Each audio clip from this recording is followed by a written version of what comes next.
Institute, where I had this passion, I had this energy and this motivation, but I just didn't quite know that people could do this full time, and people could be completely committed to working against this world important issue for their careers. So going to the Institute alone was really a transformative experience for me, because I saw people with similar ideals, similar passions, and they were doing this, and this was their job, and I wanted that to be my job.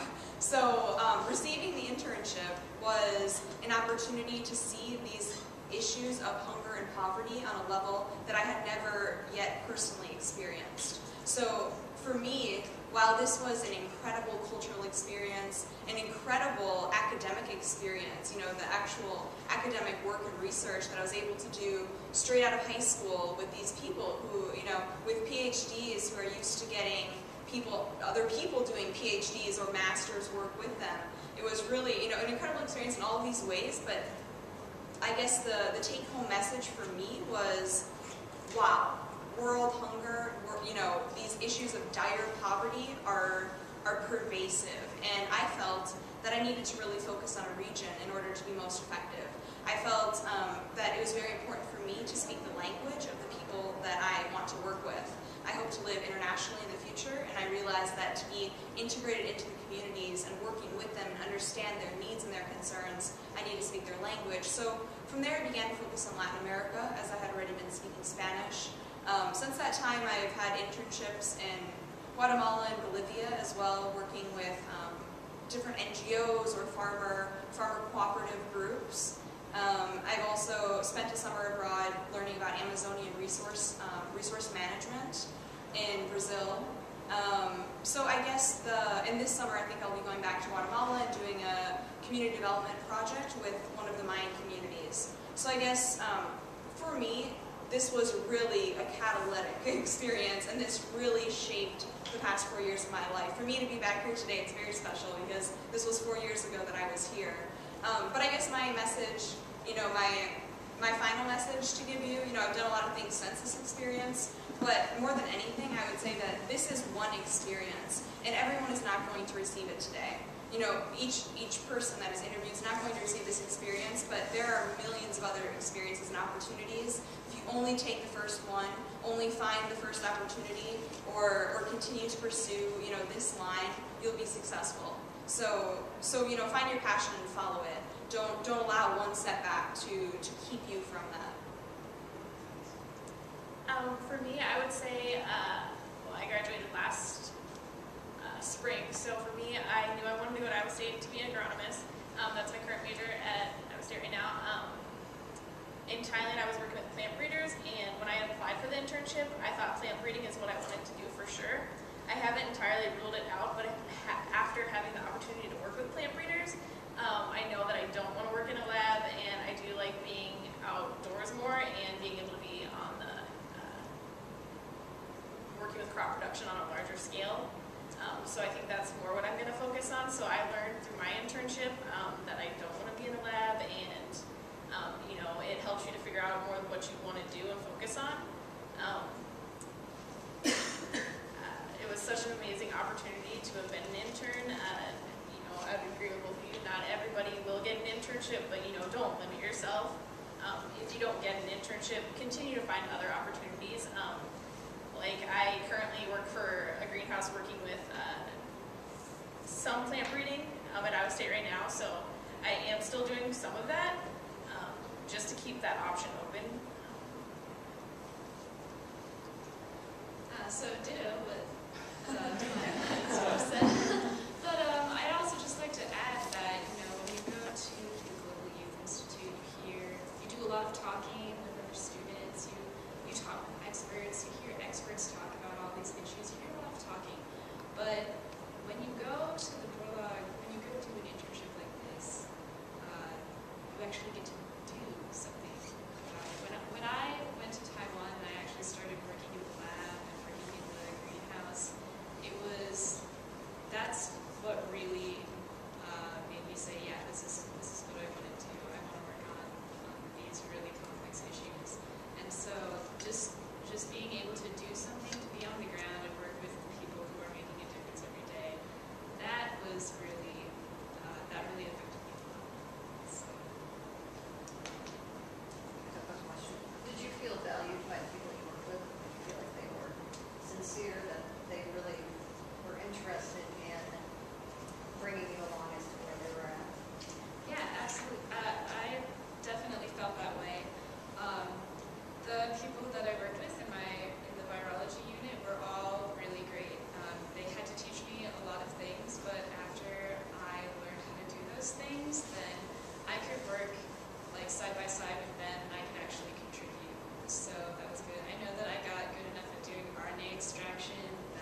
researchers themselves just didn't really have the time to do at that time. So I think that I did have a valuable project, and that the researchers that I worked with were really accommodating and taught a lot. Yeah, I would agree with that. I was a new intern at that research center this past year, so they were just starting a new program, and I was actually working with 186 different cultivars of bitter gourd, and with that I had about 9 plants for each cultivar.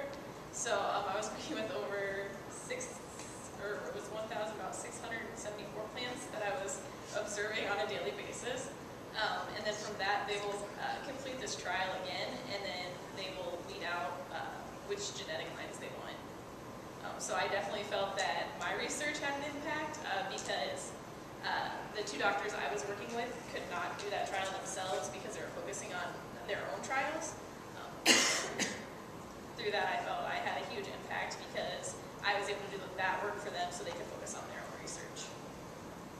And in my experience, I agree as well. And I think that you will find yearly, unanimously, people will have this experience on the program, just because the way in which these areas are selected, this is a long-term relationship that these institutions have with the World Food Prize, and they have built this program. So even if it is, one of the first years, it's not as if you go there and then that cuts off all contact. Like they mentioned, Lisa is there. Lisa is our mother during this summer. Is there for us. If we have any, if we're feeling like, oh, I'm feeling a little lost, or I don't have the direction that I need, all we need to do is say, oh, Lisa, I'm without direction right now, and Lisa will contact our, one of our advisors there. So in my experience, I had so many points of contact, so many points of collaboration. I mean, I was in like I mentioned, the sociological, political, and economic division of the Research Institute. So, I mean, I had, anthropologists, economists, agricultural economists, political scientists. I had all of these people really that had an input in my work because of the interdisciplinarity of my work. So I felt like I had so many mentors and people that I have continued to keep in touch with, who have continued to support me as I want to pursue other opportunities, who have reviewed papers, who have written letters. These are people that are in great positions, and to be able to build a personal relationship with them at such a young age is really remarkable. And like the others have mentioned, I also had the opportunity to do an independent study. So I had created my research project with the help of my mentors. And I mean, to be doing that at age 17, when most people aren't really doing internships yet, and if they are, they might be filing paperwork. I mean, that was incredible. That was really neat experience. So yeah, I definitely had a lot of support. The people I worked with just became my best friends, basically. They were so great and so supportive, and I felt even like when I started my internship, I was more helping them with their experiments, but then my supervisor allowed me to develop my own experiment, and just because of the length of my internship, I wasn't able to completely finish it because of the rice growing season. So they even just finished up the end of it and sent me the results and stuff. So it was always like, they were always so supportive of everything that I wanted to do, or, and just working with me. And it wasn't, they wanted to help me learn as much as I wanted to learn. So I think that's one of the most important things. Just go there, being ready for anything. I didn't know anything about rice before I went, and now I just, I love it. It was amazing to go there. When I got back, my supervisor set up a Skype meeting so we could go over my paper one more time just to make sure I had everything I needed. And so it was just the support of the people in my group and just at the facility it was amazing to see that, and to see even when I had left, and it didn't matter. They didn't have to do that. They voluntarily did that because they wanted to help me learn. It's not only that you're well supported in your research, but it's also that you're emotionally well supported, you're socially well supported. The people researching with you, sure, I mean, the head of the research division is probably not going to be asking you what you're doing on the weekends, but some of your coworkers will, and they'll take care of you, and they'll take you places, or they'll share a meal with you. One of the people I'm Catholic, so I wanted to go to church while I was in India. You don't find a Catholic church every place, but I made friends with another person from the Philippines who always went. She took me. She was just in another division of the Research Institute. Everyone welcomes you like family in all areas. Right Rice Research Institute, they have dorms there because the people coming are usually there for a few years doing their master's or PhD. So I was in a dorm and I did have a roommate. She was gone a lot because she was doing traveling to other countries, but it was bigger than like a college dorm. It was a good size though. We had a bathroom in there. We had a bed, everything, and then it was inside of a compound. So we also had like a dining facility there. It was very comfortable. You know, I had everything I needed. You know, everything was there. We were a short distance from town, and my roommate and I got along very well. She actually is currently in Missouri, and she's come up to visit me. She's from Vietnam originally, but so that was, I mean, just another person to make a really good friend with, and then they also kind of take you under their wing and show you around. This international institute. So these are, I mean, at least from my experience and then other places, these are nice institutes. You know, these are nice campuses. I mean, where I was, it was beautiful. I mean, you enter the gates and there's miles of, you know, seems like miles upon miles of agricultural fields, and then you have the facilities where everyone is working, these large buildings with many employees. There was a gym at my facility. There was a pool.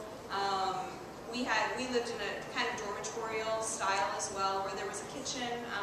Some people would cook, but I also had the full meal provided there for me. So I had I had my own personal room. People come and clean the rooms. So you're very well taken care of. It was very comfortable living standards.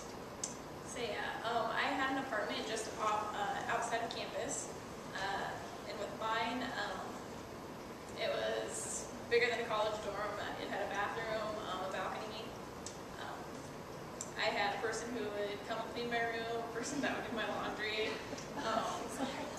Because like they had washing machines and stuff outside. I was intending on doing my own